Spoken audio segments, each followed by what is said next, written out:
you've obviously prepared for this, being the podcast professional that you are. No, me? he's not reacting to it. Did you notice? I know. Weird. Also, I'm Weird quite loving documentary. your hair today. I'm liking what's going on with it. Oh, I've done nothing with it.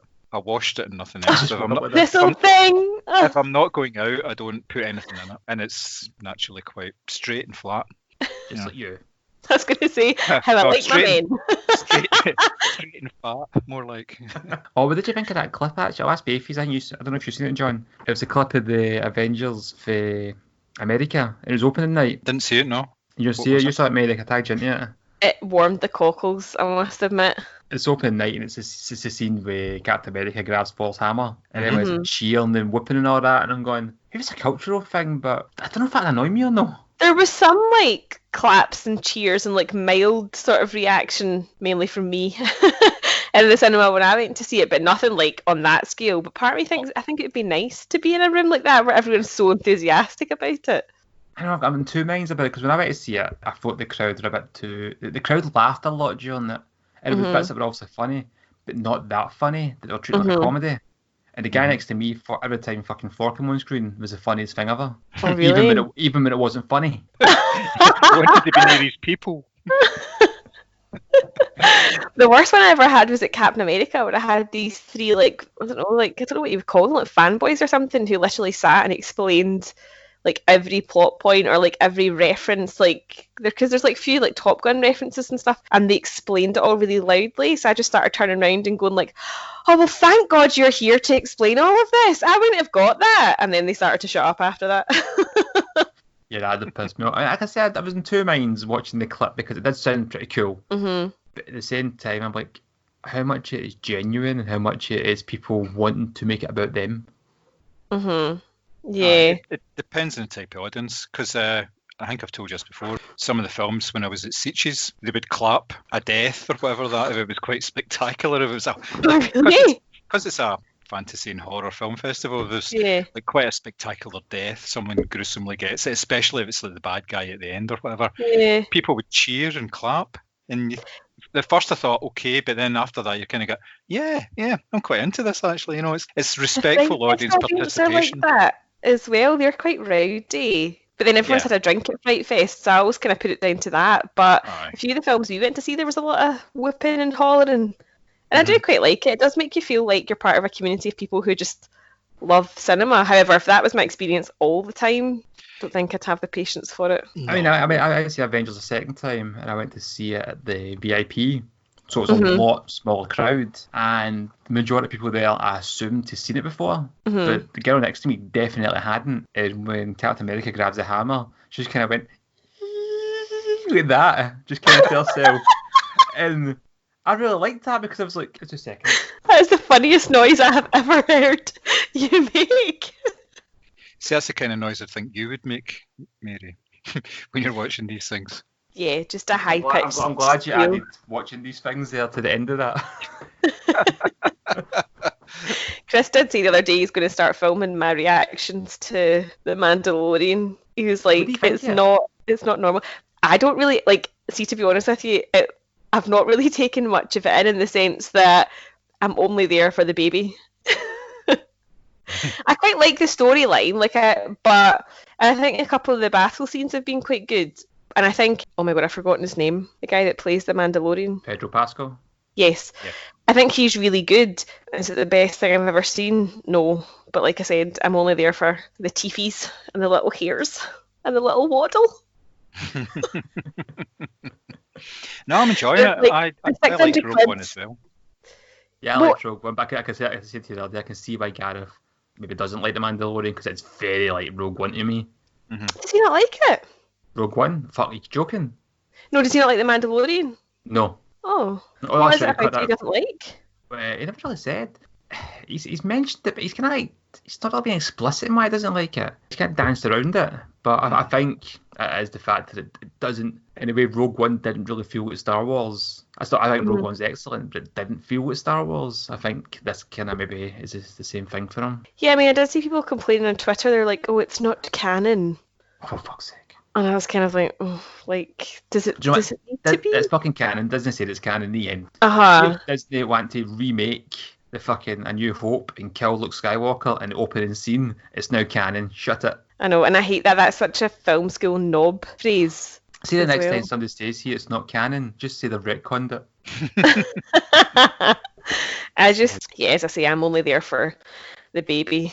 Zavi have released images of like a £600 life-size child, and I'm like, did I just spend this money? Did I just do it? Did I just buy myself a baby Yoda that I can carry around the house in a sling? Furlough fucking Schmerlow. I know.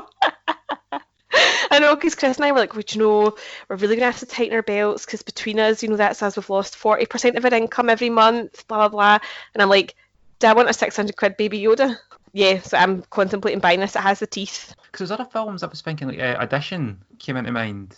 And that was popping up on a lot of their lists. But because it's so long since I've seen it, I only remember really that one scene. And don't get me wrong, it's fucking brutal. But I'd probably watch it again just to see what it was like. Which kind of defeats the purpose of what we're talking about, but actually watching the film again, yeah. I know it was difficult. Audition I haven't seen for over a decade, so I just couldn't possibly talk about it, even though it one that popped into mind. But like you say, I'd had to start looking at it to just remember. I remember maybe 2 or 3 scenes in it, but that's about it. What was very, very close to entering on my list was Eden Lake. All right, yeah. Aye. What's that one again? Michael Fassbender and Jack O'Connell. Oh, no, I haven't. Chris goes on about this all the time, actually. I haven't seen that. It's got the girl that I don't like in it. Kelly something. The blonde lassie. Yeah, I can't remember her name. I would recommend it. It's a brilliant film. Fucking hell. It's not an easy watch. Oh, right. It's really not. I mean, it finishes. I watched it at the cinema, and you came out of the cinema and you're just like empty. I'm like, fuck, I'm gonna go home and watch The Simpsons.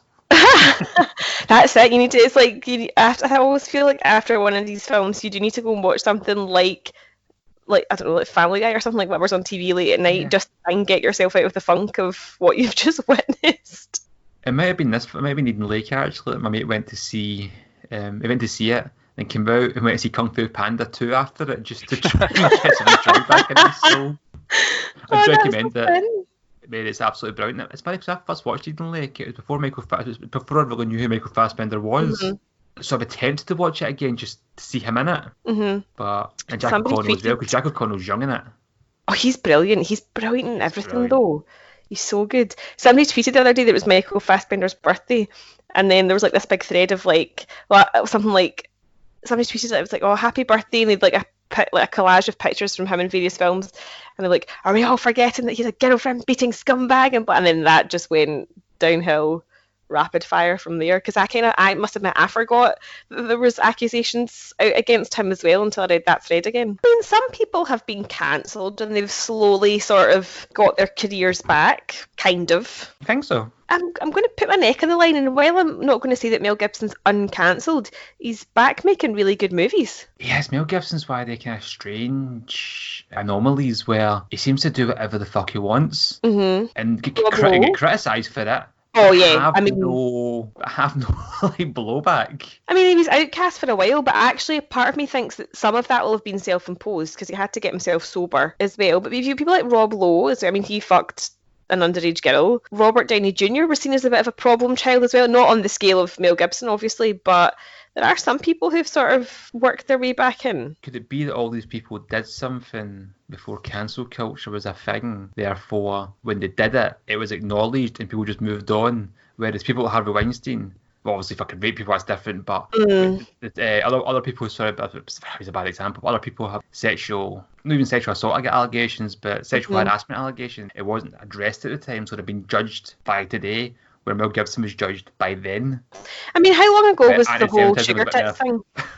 Don't know. Was that about 10 years, more than 10 years ago? Maybe, do you know what, it probably is. He probably did just avoid the cancel culture thing. I'm trying to think, it probably is about... It was in 2010, 2011, around about then, that was when I recorded swearing at police officers and all sorts of stuff like that. That was around about then, wasn't it? Yeah. Because then he did disappear for a couple of years. So yes, he was just ahead of this sort of wave of cancelling folk. And Downey Jr. as well, most of it was self-imposed, wasn't it? He did more harm to himself than anybody else. And you got to remember, they had to really fight to get him in the role of Iron Man. Yeah. Marvel didn't want him. He says no way. They didn't want to take the risk with him. Yeah. Because of what he'd been up to and stuff like that. It was to do with, I think it was Kiss Kiss Bang Bang that persuaded him that he could be taken on again because he was friends with Shane Black, and Shane Black cast him in that film. And from there, Shane Black had basically said to Disney and Marvel, you should hire this guy, he's good. He'll do what he's told, and obviously it all worked out. So, all good, eh? Yeah. And then he gave us the travesty that is Dr. Dolittle, but we'll forgive him for that. There's no doctor involved, it's just Dolittle. Oh, my apologies. Yes, yeah, we should. He'll be sending his lawyers around. It doesn't mean it's any good, though, does it? Even the trailers for that looked terrible. I was like, what the hell happened there? And Jen Love's dropped down Junior and she went, quite fancy because he's in it. I went, you hate fucking Iron Man, though. And he's in it. And she went, I know, I just can't stand the film. I mean, but he's just... That's what I imagine Robert Downey Jr. to be like in real life. Yeah, I want him to be that cool. You should listen to the Joe Rogan podcast he's on. It's really fucking cool. He comes across so well. He comes across how you'd like him to come across. Exactly. He comes across how you'd like him to come across.